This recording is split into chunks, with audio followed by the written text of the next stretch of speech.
Well, thank you for joining us today. We are representing the Wellness You Desire, all about enhancing, not perfecting, women's and maternal health for healthier periods, pregnancies, and postpartum. We're joined by the wonderful and brilliant Amyah McGrier. She is a third-year psychology student at Hunter College in New York. And she's going to share her expertise today as we talk about social and cognitive um, psychology and internal and external perception, particularly as it relates to women's and maternal health. Mhm. All right. And also, we want to highlight that she is not only brilliant, but she's also a creative artist, and her mediums are accepted. Her mediums are painting, drawing, and writing. So, before we get started, do you have anything you want to open up with, or do you want to go into the questions first? No, I'm Amaya. I'm 23. I go to Hunter, like you said. I really like studying the mind. I really enjoy understanding how our environments and how everything really around us affects our internal mental state. Because when I started learning about it, I was like, oh, everything is really truly connected. Our bodies, our minds, everything is connected to how we are as people. So. Excellent. Excellent. Well, we'll start with the question. The first question being, why is it important to know the correlation between the study of the mind versus the body as it pertains to women's physical health issues? Hmm. Well, I think it's important because of the simple fact that the mind and the body are not operating on separate things. Everything in our bodies are genuinely connected, and psychology helps us understand, like I said previously, like our actions, our behaviors, our thoughts, our emotions, and how that can quickly influence what happens in your physical body. An example could be like with stress. A lot of people deal with stress, but there's a difference between being completely like chronically stressed, which is like you actively are being stressed every single day, something, or not every single day, but consistently being stressed by your environment, or maybe you're experiencing a lot of toxic relationships that are affecting your everyday life, or maybe it's the environment that you are in. Maybe you're not in a safe environment to feel like calm and at peace, so it increases your stress levels.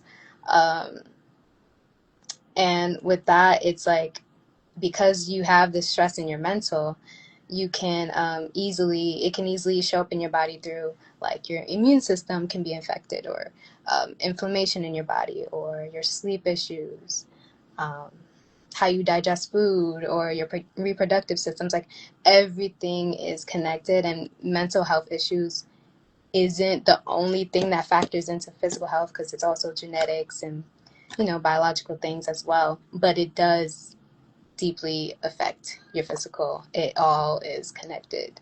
Yeah. Yes, yes, yes. I was just looking at the quote from the Emerald Tablet the other day, talking about so above, so below, as within is without. Mm, So what's happening externally, what's happening internally, everything is interconnected. And so as long as we are cognizant of that, then we can get ahead of some of the like physical ailments that we may be having, because the mind is so extremely powerful that it can tell the body, it can tell the body that it's pregnant, right? Even if it's not, right? We've yeah. seen that phenomenon in science a multitude of times. And so the mind is so powerful. Stress is very much so impactful on the physical body and the spiritual, emotional body as well. And Yeah. so it's really good that you pointed each of those out. So, what are some like examples of things people can do to relax themselves to reduce their stress? Yes. Some things are like, obviously, we know meditation.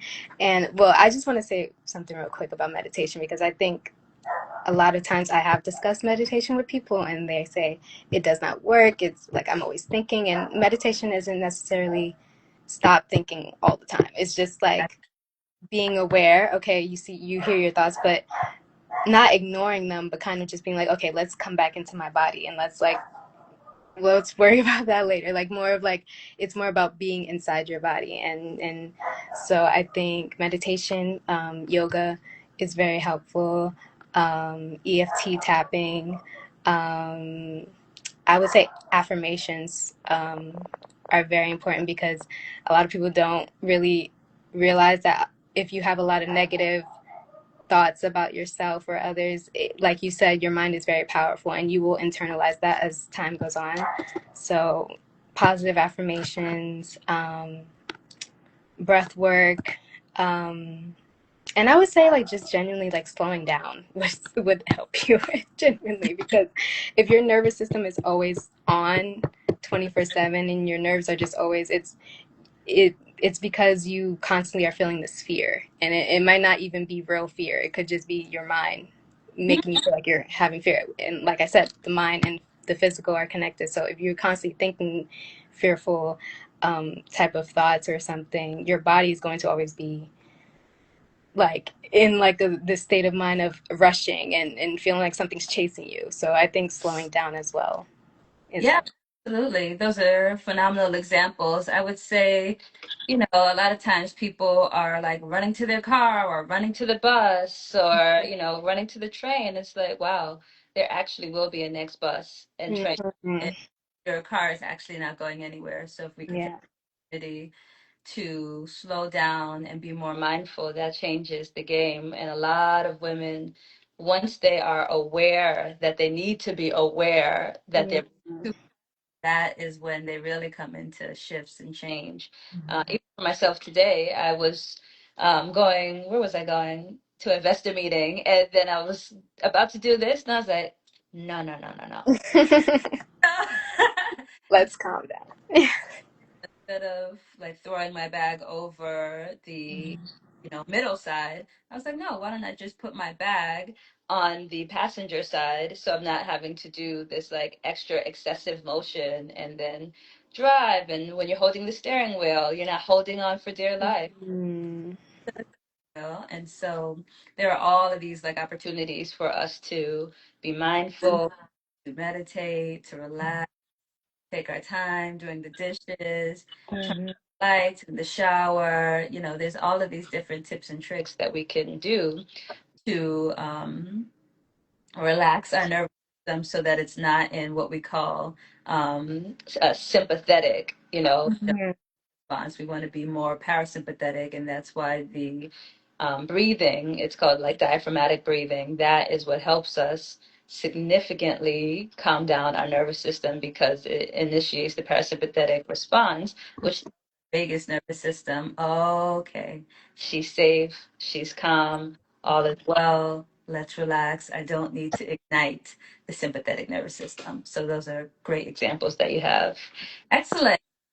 So, thinking about men and women and the pain scale. So, men understand the pain scale of 1 to 10 differently than women may perceive it. And we're obviously using a generalization. We're not specifically talking about all men, all women. But why is that? Why would that be? And then tell me about the trickle down effect and how that may correlate. Mm. Yeah, so I feel like, first of all, we're taught very different things about men and women and how they respond to pain a lot of times. And it's interesting because it's a difference between, with men, it's like you got to be like tough and whatever. But if a woman is complaining about their pain, it's like, oh, you're being emotional, or you might feel like you can't really express how you're feeling, because a lot of times women are known to like just take everything and just accept things for how they are. So I think with um, with women, there can be a sense of minimizing her diagnosis or her feelings about her pain or in general. So I think it's important because pain is not like primarily, pain is how our bodies communicate that something is wrong. So if you're looking at it like a 0 to 10 pain scale, it is useful, but it's like one piece of a story of why someone is experiencing pain and how long they've been experiencing it and what the pain feels like and all these things. And men obviously experience pain different because they also don't go through certain things that women go through. Like they don't know um, labor and you know period cramps and like these things that they would not be able to experience. Biological men, I should say, wouldn't be able to experience. So yeah, I think the biggest lesson is that healthcare providers um, shouldn't interpret someone's pain through like the stereotypes of, oh, you're a man, oh, you're a woman, and they should more listen to the patient's experience of this pain, um, because everybody's different. Everybody tolerates pain different. But I also think that with women being the strong women that we are, we're told to like certain things are just stress or certain things are just it's fine, like you'll deal with it, whatever. So a lot of times when we suppress our emotions about the pain that we're feeling, in a result we're not really getting the help that we need. uh, so it doesn't necessarily mean that yeah we can tolerate pain more. It's just that we just kind of have to in a Yeah. way. Yeah, I definitely agree that there is a variance between how men and women, again, we're speaking in generalizations, speak towards their pain. And so I saw a funny, like, anecdotal thing the other day where somebody was saying that if you're looking at a scale of 1 to 10 and you ask men on their 1 to 10 scale, they're talking about 1 to 10 based on things that they've experienced before. So something could be, potentially minute to a woman, but to a man on this scale, they may say it's a 6 or 7, right? Mm-hmm. And a woman may answer that, right? Of course, this is all anecdotal. But how a woman may answer that is 0 being like what they have or have not experienced, and 10 being the absolute most amount of pain that somebody may experience. And so that means that a woman may say, "Oh, I'm a 3," but that 3 is in comparison to being burnt alive, right? Mm-hmm. And his 1 through 10, that 10 is like I stubbed my toe Yeah. or I broke my arm, different gradients that people are using. The spectrums are different, and that's extremely important for providers to understand, for ourselves to understand, and for partners Mm-hmm. to understand. So if somebody is saying, oh yeah, my pain is about a 3, but what does that 3 mean to them in their body, Yeah. right?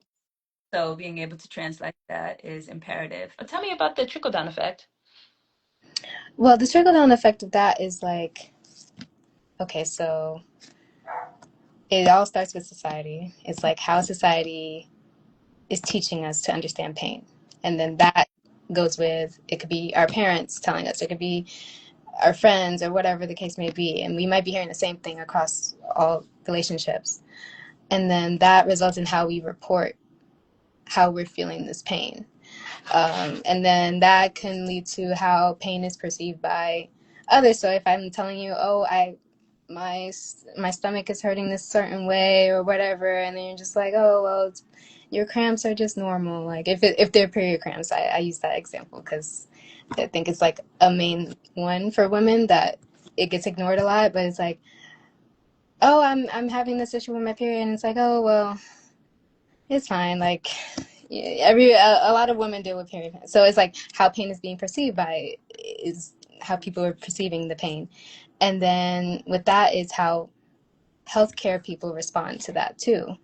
Um, and then that results in whether someone gets the appropriate care that they need um, when dealing with that type of pain. So it's a constant like battle, I guess. No, you're right. We look at it from the macro and the micro sense, right? So the macro being the larger body of society, right? And the governing institutions that do that. And then that trickles down to institution, that trickles down to a community, that trickles down a family, that trickles down to the individual. And so what each of those things are doing affects how a woman or a mother may report their pain, right? Because a lot of times we are hearing, oh, that's just normal, that everything is fine. And it's like, well, something being common does not mean that something is normal. And so if we're seeking to optimize our health, we want to make sure that we are not doing so in comparison to other unhealthy people, right? Mm-hmm. um, Cognizant of what something feels like in our bodies, and being able to articulate that to the healthcare provider that we have. And for the healthcare provider to listen to us and be mindful of that and not dismissive because they hear it so often that they're forgetting about the individual that they are taking care of. They're more so focused about, oh, I hear that all the time. Doesn't mean that that is like optimal, right? Mm-hmm. That actually brings us into our next question. Because, like we mentioned, we were talking about this macro via micro or macro versus micro. And I am interested in your thoughts on collectivism versus individualism and like what some of those variances are, because there are societies that look at very like independent modalities for treating XYZ, for maneuvering through the world as XYZ. And then there are communities that have a more collective approach. And I'd be interested on what some of those nations are or cultures are, as well as what is the variance between individual and collective societies. And then also, if people are just joining, we are having a conversation with Amyah McGrier. She is a psychology student from Hunter College. She is the intern for The Wellness You Desire. She's wonderful, and we are just excavating some of her like expertise on social and cognitive psychology and how it correlates to women and maternal health. So that is like the framework that we're talking about at this moment. Tell me about collectivism and individualism. Yes, so it's a term I learned in my social psychology class. Individualism is more of having this kind of mental idea that emphasizes on independence and self-reliance and personal achievements. So it's more of like you. That doesn't necessarily mean you're always thinking about you, but people within like individualism type of culture, they do tend to think of themselves first, and it's more automatic than anything. So yeah, and then collectivism is more of cultures that emphasize on community type of things and like not really being super like, oh, I can only do this by myself. It's more of like, oh, I don't mind like other people helping me and stuff like that. So within like America, we're known as very independent. We're very like whatever, very individualistic culture, and so that is there's like within that it could affect women's health because say you are going through postpartum and postpartum yes, postpartum depression, um, and let's say you are living somewhere where it's very more so individualistic, you might be dealing with that not necessarily alone, but like less of a community to help you out with the baby or to help you going through those changes, because people automatically are assuming, oh, you got that baby, that's your baby, like like not like that, but obviously like yeah, there's gonna be help, but they might not be so um Inclined. yes with you and like what you got going on, but maybe in a more like collectivistic culture, where people do value community and family and all of that good stuff, you might receive way more help, and it could also, depending on what you like, it could help increase your mental health throughout your postpartum depression because you have people around you that um, actually are very invested into are what you have going on with your your mental and your physical changes. Mhm. Absolutely, absolutely. What we see is more indigenous cultures have a tendency to lean on collectivism. And indigenous does not just mean like Native American, that means peoples of all across the world, peoples of Oceania, that is peoples of Asia, South America, America, like meaning North America. And so that collectivism idea helps people matriculate through this birth and postpartum experience, not like themselves. They're saying, I got to figure this out. I got to, learn all things. I got to cook all the food. I have to make all the meals. I got to manage the baby. I need to do all of these things. I. Or maybe I plus a partner potentially. But it's, Mm. oh, okay, what can we do as a community to nourish the mother, to nourish the baby, to help the father to, or parent, what can we do as a collective unit to enhance that experience? And then, many cultures have, um, what do we want to call it? Like 40 days postpartum experience, right? So some Hispanic cultures may have cuartanera. I don't know why I'm messing that up, but I was just looking at it just now, but yeah, and that means like 40 days that people will stay in and help and support the mom or the birthing parent. And so these are things that we have lost along the way as we've gone and expanded geographically from our parents and from the people who would normally help and support. And so that absolutely can affect the health of a birth and a postpartum experience. So yes, the individualism and collectivism is like absolutely tied. Mm.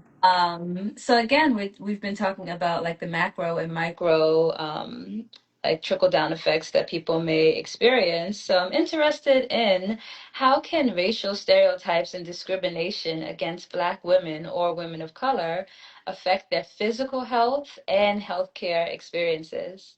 Mm. Well, Some say, right? yeah. Okay, so I would start off by saying that there is a concept known as allostatic load, which refers to like the wear and tear that can happen within your body if you are repeatedly adapting to stress. Like I mentioned earlier about how you can have chronic stress and all these factors of it. And for Black women, you encounter a lot more stereotypes, of course, or even women of color, but specifically Black women, you encounter more stereotypes about, the strong Black woman type of term.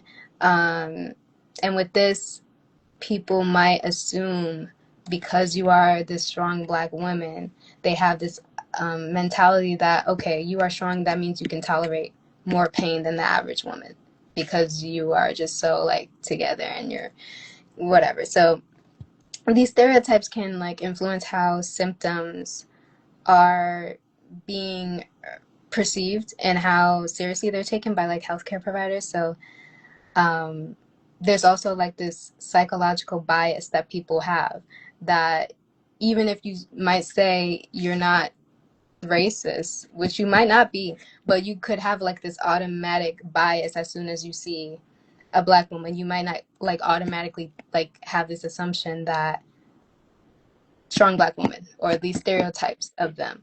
And so when you have these like assumptions, it can influence your perception and how you are dealing with whatever physical issues that this Black woman is telling you. So it also can influence how if Black women even want to speak up because they're seen as, or even the angry stereotype, like angry Black woman stereotype. You can just tell someone an issue and they can like perceive you as like having an attitude or being mean or and you're just setting a boundary or you're just speaking up for yourself. And so that affects how you can be treated because they might not treat you correctly or might not really hear your pain. And I actually have a personal experience, but when I was Yes. yes, I was in 2021, Uh-huh. just graduated high school. So um I was diagnosed with an autoimmune disease called dermatomyositis. It's a very long word, but it's very similar to, it's not the same, but it's similar to lupus.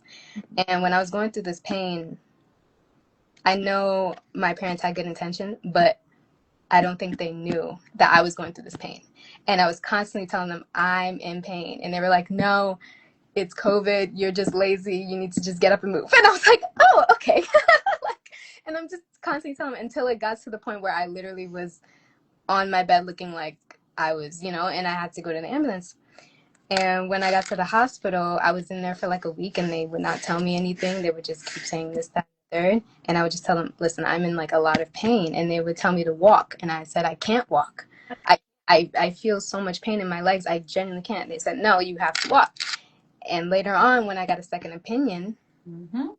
that I wasn't supposed to be walking and I actually was supposed to be resting.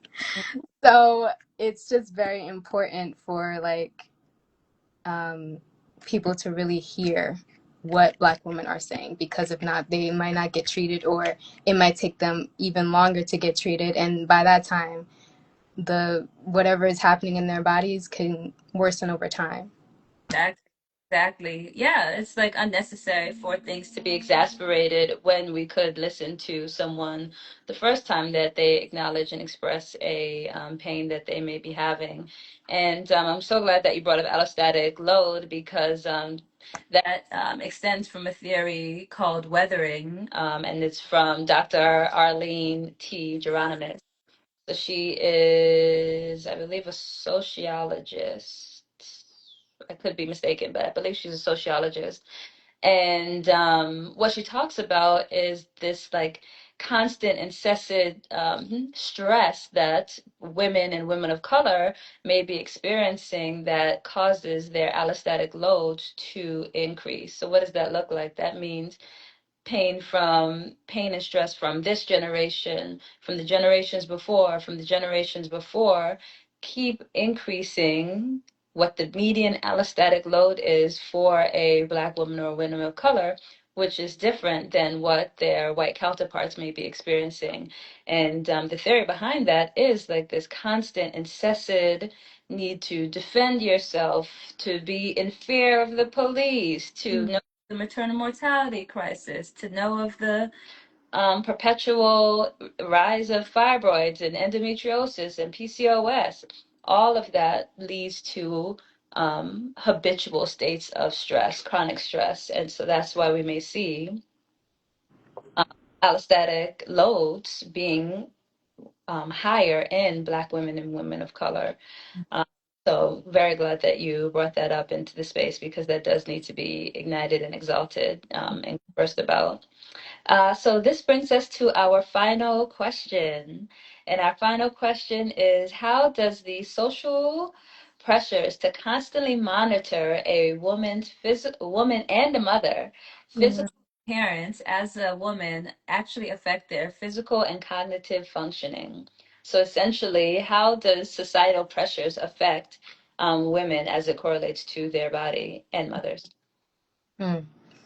Yeah, so, well, we all know that, like, a lot of times women's bodies are, like, always constantly being monitored through society, and whether, like, you're too skinny or you're, like, skinny, but you have, like, this going on, or just, like, constantly, like, or you're too big, or whatever the case may be, women's bodies, even mothers' bodies especially, too, are constantly being perceived and looked at and judged.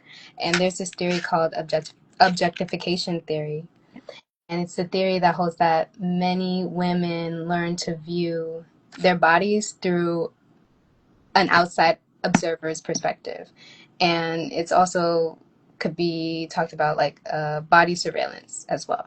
So even when you're alone, you might still be looking through the eyes of somebody else when you look at your body. And when you are constantly thinking so much about how you physically look, your physical health, or you're not really taking into consideration how your body is actually feeling internally. So you might think that you look a certain way, but internally you're actually very hungry, or you're very tired, or you're in pain, and you might not even notice these signals because you're more so worried about how you physically look, and it's more of like you're constantly in your like mind about it. Um, and that's a result, of course, of societal expectations. So if a woman has been socially trained to focus on how her body looks, she's not going to notice any symptoms of when she needs to take a break or when she's experiencing pain or, so which is why, like we discussed, the holistic practices like breath work and meditation and yoga and stuff, those are good because they are there to help you get out of your head and more be inside your body. So when you're doing breath work, you're more focused on how you're breathing. If your heart is like maybe skipping a beat or something, like you're very more concerned about how you're actually feeling rather than um, how you physically look, because your body's going to constantly change anyways too. So it's like it's more so about how you internally feel, and you'll be able to hear what your body is telling you the more you are able to listen to it without constantly perceiving it. Yeah, absolutely. And that goes back to like the original point of internal and external perception. And so if and this is very normal for people to have like this external view of themselves sometimes. But it means that we should also be cognizant of it so that we can make concerted efforts to go more inward, right? And not focusing on, oh, my, arm has more fat than XYZ or whatever the case may be. Mhm. So be like, oh, I am aware that something feels abnormal in my body, or I am aware of this shift. I have noticed that um, pineapples make my tongue itch, or, but if your only relationship with self is in relation to others, that Mm. creates a imbalance that is not really particularly healthy for us. And so if we're constantly like, well, I wonder what the male gaze says if somebody is, heterosexual. I wonder if the male gaze likes it like this. Or I wonder if, no, let's see, do you want to lose belly fat because, subcutaneous fat may not be the healthiest for Mm. us? Is that your reason why? Or is because, Deontay is not gonna like you like that, right? And so we get to the root of whatever your reasoning is behind it, and it may be, this objectification lens that Amaya may be speaking of. It may be something in regards to oneself. It may be something in regards to um, one's spiritual health as well. But the idea is to be aware of what is the root behind whatever it is that we are observing about ourselves or even admiring about ourselves, right? But the intention is to reduce the disconnect between the mind and the body and the soul. It's about like no one is going to get it 100% perfect. It's just about bridging that gap, enhancing it so we can live a more optimal life. Doesn't have to be a perfect life. We just want to optimize our lives. That's it. Mm. So you have shared an amazing amount of information. You've done a wonderful job breaking down the social and cognitive psychology and internal and external perception as it relates to women's health and maternal health, and so many tips you've provided in regards to holistic practices or integrative practices, or if you don't want to put a title on it, just practices to make you feel better. And then we also talked a lot about different theories, the objectification theory. We talked about allostatic low. We talked about weathering. We talked about, a plethora of different ideas from an academic lens, but also from a very practical lens that people can use in their everyday lives. And so, yeah, I think this was phenomenal. I'm proud. Great Thank job. Yes. And of course, thank you for being the one that you desire intern. you.